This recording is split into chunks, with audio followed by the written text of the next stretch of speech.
what's the common problem I see is that most people's training is actually working against them, which is kind of not ideal for what they're trying to get out of it. So like for years, people have been told that they need to train harder, lift heavier, and push through pain.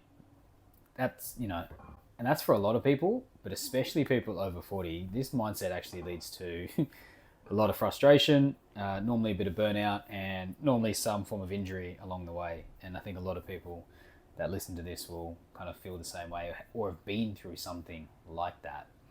So if you've ever been, unreasonably, like there are circumstances where it makes sense, but if you're always incredibly sore after your workouts, if you can barely move and you're super stiff in the morning and you're constantly battling aches and pains, there's definitely got to be a smarter way to train than feeling that all the time.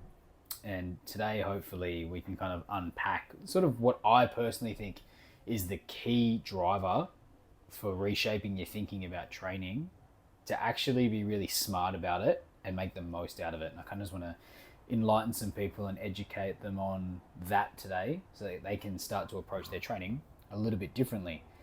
Before we get there, what are the four most common injuries for people over 40? Well, number one is lower back pain. And most people that we talk to when they come down to fifth, they wake up, they're rolling out of bed, they're stiff and tight in their lower back, and that's a pretty tough way to start the day. Now, this is normally due to a bunch of things, but weak core stabilizers, poor posture, definitely some improper movement mechanics, kind of the top three culprits for actually feeling this lower back pain. So if you're sitting too much, if you've got a tilted pelvis, really often your back will start to sort of extend through and arch, and it means you're using your lower back much more than your glutes and your core. And over time, it's not a day-by-day thing. Insert 5 or 10 years, you've got some form of chronic back pain or an actual injury. And the stats out there say that around 4 million Australians are living with some form of back problem, which is an astoundingly high number. And the vast majority of those, it doesn't have to be that way. And a good quality exercise program that trains smarter, not harder, can really significantly impact how good you feel, especially with your aches and pains going forward.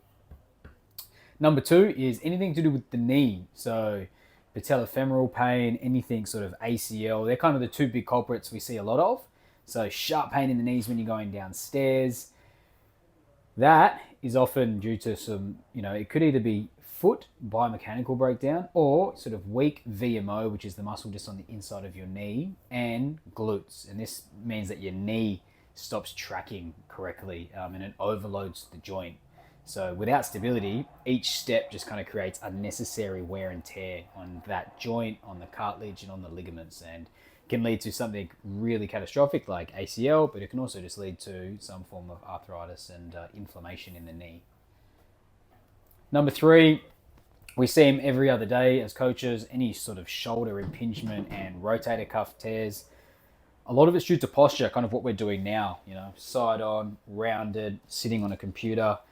Not ideal for actually getting the shoulders to sit back in their proper positioning, but they're also just not designed to lift and press heavy loads without stability, and especially the shoulder. It's the most mobile joint in the body, and that comes at a cost. Because of that mobility, you need to really increase the stability to make the shoulder feel safe and decrease any of those impingements or potential rotator cuff tears that come along the way, and any inflammation, which any avid gym goer has kind of felt over their time. And number four, hip pain and mobility issues, which does kind of dovetail into back pain, but can be different culprits. So, tight hip flexors at the front of your hips, weak glute medius, which is just the side of your hips, and anything poor pelvic control are really a good recipe for dysfunctional hips, really. They'll be unstable, they'll be tight, and that stress will shift into your lower back or even your knees. And believe it or not, it can cause neck and shoulder pain, which just doesn't go away. So today I want to give you some insights into how do we attack this. This is what we're thinking about as coaches when I'm doing a biomechanical on somebody. And if I could just get them to quickly think about saying that is often overlooked or deemed unimportant, to make it a really relevant part of their program. It's actually what's missing for people when they want to be pain-free, move with confidence, and kind of get the results that they want. But they either don't know or choose not to prioritize it. And let's kind of break down those barriers today. So this is actually the role of our stability muscles. So what are stability muscles? Let's start there so that we can all get on the same page.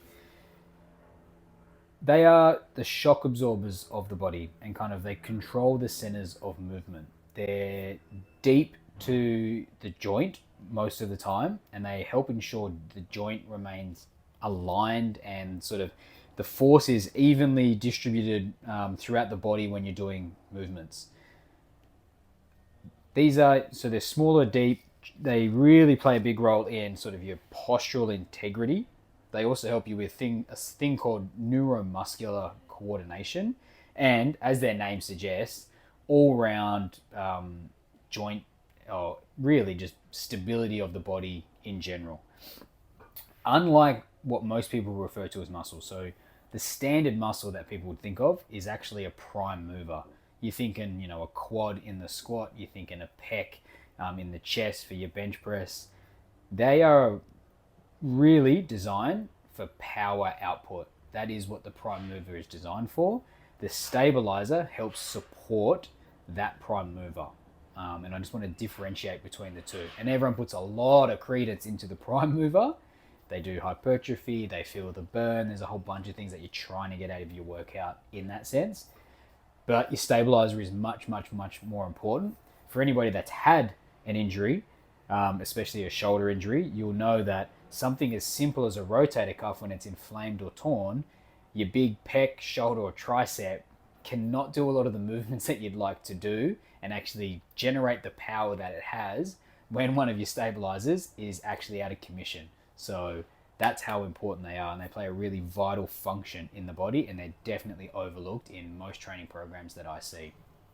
So let's discuss why it's so important. I want to give people the detail so they can actually understand when your coach or your physio is asking you to do some of these movements, just why they're so important. Because I do know that they're sort of boring for most people. Like I get it. No one wants to sit there and go through the fine tuning of what a stability exercise is. But you either do the work in session or through your rehab and then continuing ongoing in a program, or at some stage you'll be put out of action completely because of it. So you've only really got two pathways on your journey here. And the people that do tremendously well with their stability work, unfortunately, me included, have tried to shortcut this avenue a lot, and then I've been injured or had some form of medium to long-term chronic inflammation somewhere, which has then forced me to stop at the cost of not just my physical health and like body composition results, but definitely at the cost of my mental health. So now I'm really diligent on that, and we're just trying to help bridge that gap for people so that they can be a bit smarter than I was, and probably 90% of the gym goers until honestly something like that happens. So how do stability muscles function in the body? Well, number one, they disperse tension across all your joints. And this is really important because it helps prevent overloading the joint and overuse injuries. So they act as force distributors, which reduces excess strain on tendons, ligaments, and the overall joint. This is really important. So it's going to absorb and redistribute these impacts. So really important for things like the spine, the knees, the shoulders from any repetitive movement, and it stops the sort of wear and tear of the disc or anything to do with the knee. Really important. Anything to do with degeneration, osteoarthritis, or tendonitis, your stability muscles help prevent. It helps with neuromuscular mechanisms. So muscles like your rotator cuffs, you've got sort of 4 of them. You've got your supraspinatus, you've got your infraspinatus, you've got your teres muscles down here, and you've got your subscap at the front here. They stabilize the shoulder joint by preventing excess movement and protecting the tendons. So think when you're doing a press next time, any sort of shoulder press, bench press, anything of that nature, your glenohumeral joint, it'll come out of the socket, and that's how we get a dislocation. But your rotator cuffs, as they support the shoulder, will actually compress in against that joint, which then helps to stabilize and help with the movement. That's really important so that it doesn't pop out and then ligaments and tendons get strained in the joint. As they compress into that joint as well, they actually offer a bit of strength into those prime movers. So as that joint gets compressed, it means the transfer of load can go into the pec for a press or a delt for an overhead press better than it could if they're looser in the joint and there's more of that movement and it's a bit freer. That's how the body sort of works in terms of creating stability and then transferring it into strength. The stability muscles maintain good posture by helping you stay posturally aligned. So by that we mean sort of head and neck to your pelvis. Really, really important for reducing any chronic pain and maintaining efficient movement patterns. Anybody who has done a lower back, a disc, a facet joint will know just how limited you are in day-to-day life when that unfortunate injury occurs. It really doesn't matter about a lot of other levers in the body when something as important as the low back, lumbar gets inflamed or something occurs. So your stability muscles will help tremendously in this. You've got things like your deep core muscles. We're talking your transverse abdominals. We're talking your diaphragm. We're talking your pelvic floor. It actually helps create internal pressure. So it kind of, think of like your belly button getting sucked in against like a belt, so to speak, to support your spine and your pelvis, which is amazing because it reduces excess strain on any of the passive structures. And it means that the ligaments in and around supporting the hips and any of the fascia don't take on unnecessary strain. You've got the glute med, which is on the side of your hips, and your inner thigh or your adductor group, which also helps prevent sort of pelvic tilt if I was side on here, which means my back would be arching, or unnecessary rotation, which is just going to load your lumbar more and lead to instability and definitely some form of inflammation or back pain. Third thing, and I've already sort of touched on this, but it supports your prime mover, so your big muscle, big power muscles, which creates a stable base for movement. Think of that old analogy of a rocking boat. It makes it very difficult to sort of shoot a cannon from. Your stabilizers will suck that boat in so that it's nice and stable, and it gives us a firm platform to be able to do what we want. So we're thinking of things like your VMO on the side of your knee. This ensures proper knee tracking, which means when your knee's tracking straighter, let's say, it's going to help optimize your quad function in your squats and your lunges. Between your scaps as they come in, there's a muscle group called the rhomboids, and this helps stabilize your shoulder blades or your scapulars, which means you get proper pulling and pressing in any of those mechanics in terms of those exercises. And it's going to help with your neuromuscular mechanisms. So stability muscles contain a really high density of your proprioceptors, which means because they have so much to do with balance and alignment and coordination, you need the proprioception for your body to be able to understand exactly where you are in space and movement so that it can activate not just the muscle, but the muscle and the nervous system to get the right chain of mechanics happening, really. And they have a high amount of density on that to be able to do that function, which for, falls being such a huge thing for people later in life, the percentages are really high. I think it's 60 to 80%. So it's something crazy over 70 will have a fall. This significantly reduces that for one of these mechanisms. So let's talk about it from like a training lens, really. So like, what are the key benefits out of everything that we've just said? Well, you're going to get postural support. So as I said, you're going to get that neutral spine, keeping the head, shoulders, and hips properly aligned. Really amazing. We're going to talk about activating key stabilizers that do that. So we're talking rhomboids between the scaps. We're talking glute med on the hips. That's going to help with things like head posture and rounded shoulders. So we're talking this hunch round that we see people get later in life, and that anterior pelvic tilt, so tight in the hips at the front of your hips from sitting, and that causes a lot of low back pain. You're going to get a lot of injury prevention from doing your stability work. So as I said, those glute med, those adductors, those VMOs, they're going to really help with any of that hip or lateral knee shift, which is going to help with hip stability, which is going to help a lot of reduction in any of those knee injuries, inflammation, anything in that realm, and prevent ACL injuries unless it's an impact injury.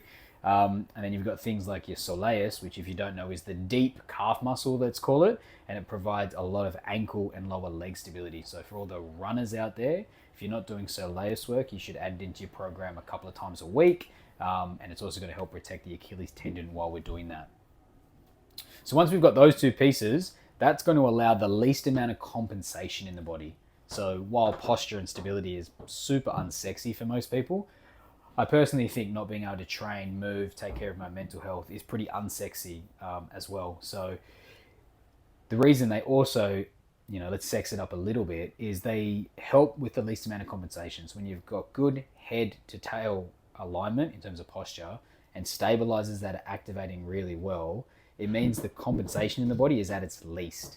So I want you to think of this phrase, like your body, when you're asking your body to do something or a bunch of things in the body to perform a role, if they can't do that role, then the job that you're trying to ask the body still needs to happen and it still needs to get done. And your body just then has to compensate to get the job done. And there are no circumstances where the body would prefer the compensation method that you're trying to do than the actual method that it's already got designed to do. But by sheer force of either not being able to do it through posture and stability or strength, the body will then force a compensation mechanism. And you may be all right for one to whatever time it may be, but eventually it comes at a cost. And the cost is normally a slow degradation of the body over time, which leads to an injury. And for most people, depending on what the circumstance is, it could be minor or catastrophic, depending on the movement pattern and depending on what someone's doing. That leads us to sort of pillar number 3, let's call it, and that's strength development. We've touched on this earlier. Stabilizers allow for really efficient force transfer. So when I'm training anybody really, but let alone athletes, I work on their posture and their stability first, and then over the course of a phase or two, they always say the same thing to me, like, Sam, I can't believe I'm so much stronger in such a short period of time. And then I have to be honest about what I'm doing. And I say, I actually haven't worked on your strength at all. All I've done is opened up your posture to get better. I've worked on your stabilizers to get stronger and more activated and got your nervous system to understand the pathways better, which all happens in that same sequencing, which gives you more access to the strength that you already had, but your body just couldn't actually get to. That's kind of phase 1 for kind of everybody, let alone athletes. Then you can work on strength development from that place. Now, in a place of like a strong foundation, which means you severely reduce your chances of injury, which means you can step by step now go through the process of getting stronger, fitter, faster, whatever that may be. And it allows you to actually grow more from a hypertrophy standpoint. So anybody that has sort of body composition goals, stability allows for a full range of movement. Think shoulder, let's talk that. Really difficult to sort of grow the pec and the shoulders and the tricep when you're posturally not in alignment or you've actually got an injury. It normally means you have to stop doing the movement pattern for that area altogether until you get on top of that. But it also, once you have it, allows for proper range of movement so you can get better activation through whatever the sequence is supposed to be, which just means you're going to maximize your hypertrophy here. And last but not least, it's going to help with athletic performance, which we've touched on. It's going to enhance agility, it's going to enhance balance, it's going to enhance power, it's going to just optimize efficiency through that. So think of things like at the front of your hips, you have 2 muscles. One is called your rec fem and one is called your psoas, and they're really, really critical for hip flexion during sprinting. So this will then, if you get those movement patterns working, it means you're going to get a really efficient knee drive and power output and be able to utilize things like the glutes properly and not using overcompensation mechanisms. So what does all of that mean for a listener? Well, it means you should really prioritize stability work in your program. I put it in every single person's program, regardless. I don't care if it's day 1 in the gym or they're doing, high performance athletic things like marathon running or powerlifting. It doesn't matter. What I would change is potentially the percentage of stability in the workout regimens, but there will always be some. That's how integral it is to the body, to the function, and for just your long-term movement health. No workout is worth taking it out for the consequences that will happen if you do that for the long term. So how would I structure a standard 45-minute workout? There's kind of two options that I'd normally do, and it would be sort of, if I have a 45-minute workout, it would be a 5 to 8 to 10 minute warm-up sequence that has stability and activation. So then I would just pick a couple of the key stabilizers, and if I rattle a few off in the body now, for those that are listening, we'll start down low. You've got your soleus deep to the calf, you've got your VMO at your knee, you've got your adductor group on your inner thighs, you've got your glute med on the side of the hip, you've got your rec fem and your psoas at the front of your hip, you've then got your glute max really, which kind of activates as a bit of both, you've got your rhomboids up top, and then you've got your 4 rotator cuff muscles. And I would be working, normally I do one upper, one lower at an absolute minimum, and I'll try to work something in the core region as well.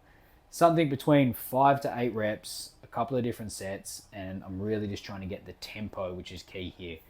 Stability, if we're doing some external rotation work, this really won't do as much in terms of an activation sequence as locking it in and treating your stability work and with the same amount of respect as you would your squat or your deadlift or your bench press. Because what you're actually trying to get, it's not the just ticking the box to say you've done 5 reps. What we're actually looking for is the neuromuscular activation and the sequencing that you actually get from performing the movement correctly.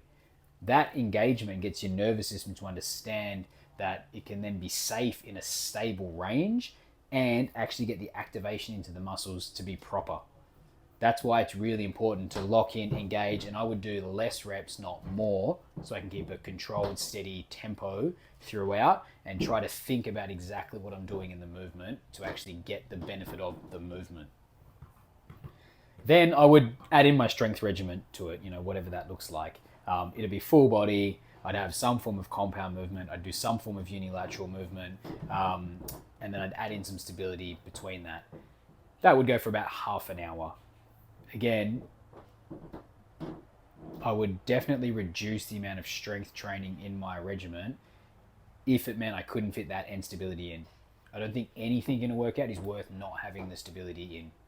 The other way I program for people is often, for those that are listening, your A, B, C, D series of sort of exercises that you're doing. I just superset my main movement with something that's going to help accompany that movement. Really simply put, you might do sort of some leg extension or some kettlebell hip movements in with your squat.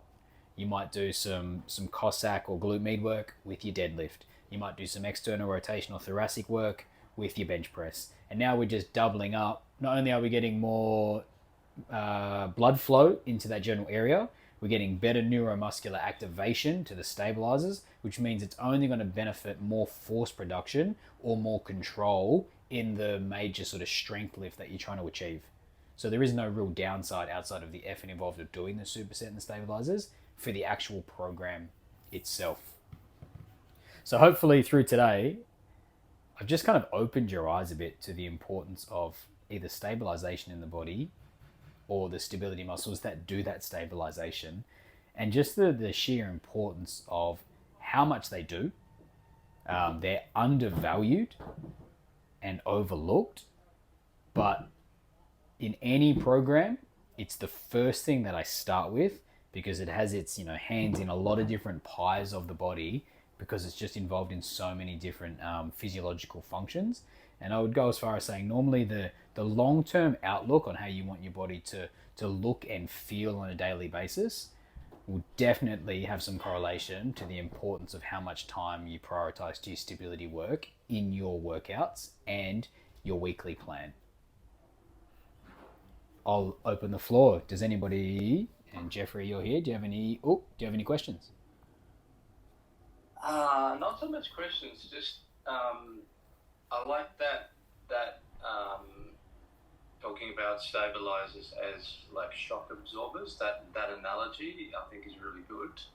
And I was just thinking while you were talking, when I first started training with you, a good mate of mine was hassling me saying, you don't need to train this stuff up on YouTube, randomly looking stuff up on YouTube wouldn't have brought my attention to stuff like this. And since I started training with you, I have no back pain. And you might remember when we first started training, I got a lot of knee pain. And I was just thinking while you were talking, I don't get any more knee pain now as well. And with this, the work that we do with the stabilizers, when I injured my shoulder in that car accident, and the osteo had me doing these exercises, they felt kind of pathetic and petty, like this. There was no kind of effort or strength involved, and it was after about 3 months of doing them, we did some shoulder work, and I discovered that my left shoulder, my injured shoulder, where I'm doing all of this kind of work on the stabilizers, was like 50% stronger than my uninjured shoulder, the right shoulder too. So it doesn't often feel like you're doing much. But obviously that consistency over time makes a big difference, which I'm finding with my right elbow at the moment too. When I'm consistently doing the rehab exercises on it, it's remarkable how quickly it actually improves doing the work there. So it's quite incredible. Yeah, I would say in terms like frequency is so important for these things, and I think people think they need to do this huge amount of work whenever they're doing kind of anything to do with exercise, but let alone stability. They're like, here's they'll get a physio program which will fix, a whole bunch of things. Here's the 5 things that I need to do, 3 sets, and they're sitting there for 25 minutes, which means they don't get it done because they just don't have the time or perceived time to get it in. When honestly, that's why we work so much, around just like 1 and 1. Not that you couldn't do more, and I wish people would do, 2 or 3 for their upper body and 2 or 3 for the lower body. But it's just about getting people to tick the box and get the frequency in. And if you do, something for your shoulders and something for your hips every session, every time you're in the gym, just by sheer frequency, your body just starts to really respond really well. Like it just actually becomes more stable, and those muscles tend to activate way better, which is kind of why we start with less is more. Because if I give 5 or 6, it's overwhelming and people don't do them. And then because they don't do them, they don't actually get any of the benefit, even though, quote unquote, doing all 6 or 7 stabilizers every day would be the best version. Like, yeah, because there'd just be more frequency. But behaviorally, people actually just won't do that. So I know that over the course of 6 to 12 months, I can sporadically start with 1 and 1, and then kind of cheekily get to 2 and 2. And next thing you know, they're doing 3 and 3. And they've just kind of used each sort of phase as a step-by-step stepping stone. And they've then felt the difference. And I find in 12 months, it's a much better sequence and pathway for a person than starting with the actual perfect, here's all the breakdown we've seen, and you must work on these X amount of times a week. Yeah, and I think, if you trained me 2 years ago the way you trained me yesterday, no chance. I would not have come back. So yeah. That idea of kind of starting kind of gently and working your way up. After yesterday's session, I feel great today. Like it's that kind of consistency, but with starting kind of gently and working your way up has made a big difference. But also, what was I going to say? Forgotten now. With and we do it a lot. Strength's easier for people to understand because with a lot of the strength, we're just trying to just find the next level of intensity, and it's just step by step by step.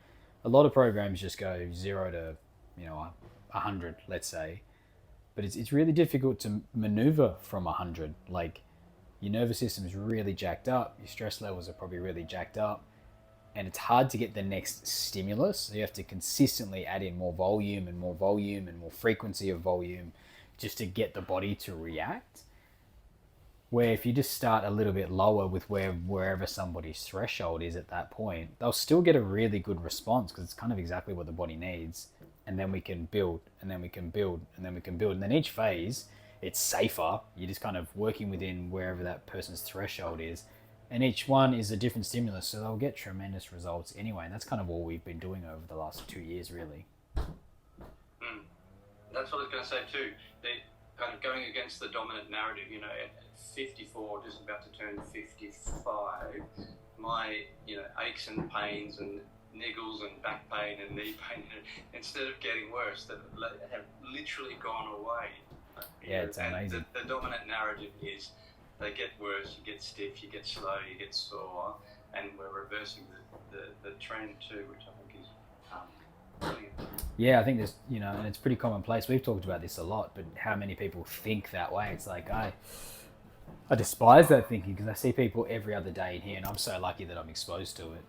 Just like absolutely crushing like whatever the societal norms are on how the body's supposed to sort of just age, right? Like, you're doing more chin ups than most 20-year-olds that I know, which is like an unbelievable feat. And yeah, I think if people kind of switch their mindset and were exposed to it, I think they'd be like truly like in awe of what they actually can do and how good they can still feel. Yeah, the human body's an amazing thing, and I see people my age and older at Fifth Element as well.